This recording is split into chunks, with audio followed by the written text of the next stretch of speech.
आणि माझं वय आहे आज 49 वय आहे.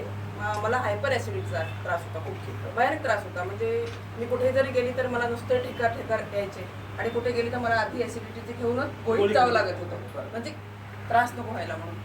तर मग असं खूप झालं. मी खूप औषधी घेतलं, आयुर्वेदिक पण घेतलं, ॲलोपॅथिक पण घेतलं. मी शेवटी आता सोडून दिलं की नको, आता औषध घ्यायला नको, सोबत घेऊन जायचं आहे म्हणून मी सोडून दिलं. तर मग अचानक मी एका खेड्यावर गेले आणि तिथे मला असं दिसलं त्या औषधाने त्यांचे पूर्ण क्लिअर प्रॉब्लेम झालेले. तर म्हटलं यामध्ये काय आहे ते आपण बघावं. तर मग टेकाळे सरांना माझं आधीच ओळखी होती.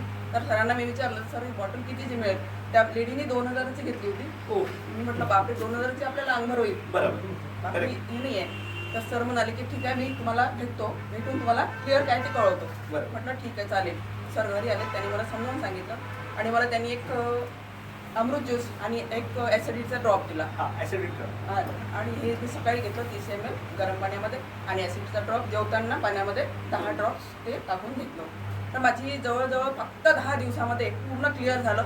आणि म्हणजे मला असं वाटत नव्हतं की 10 दिवसामध्ये अमृत ज्यूसनी मला माझा रिझल्ट येईल, आणि 10 दिवसामध्येच क्लिअर झालं. मला असं वाटलं की नको, आता 10 दिवस झाले, बंद करूया. पण सर म्हटले की कमीत कमी 3 महिने तरी घ्या. आता मला कुठेही गेले तर मला सगळे विचारतात, अरे तुझं ॲसिडिटी का कुठे गेली, म्हणजे तू काय असं घेतलं की तुझी ॲसिडिटी बसली. तर मी सगळ्यांना म्हणजे करते की हे औषध घेतलं आणि याच्यामुळे, तर म्हणते की आम्हाला पण सांग, आम्हाला पण नाम सांग, आम्हाला पण घ्यायचं आहे. असा माझा म्हणजे जबरदस्त रिझल्ट आहे. आणि माझ्या हजबंडला पण, त्यांना डायबिटीस होतं, BP शुगर आहे, त्यांचे पण पूर्ण क्लिअर झालेलं आहे. कुठले औषध नाही, सगळं बंद केलं आणि आम्ही फक्त अमृत ज्यूस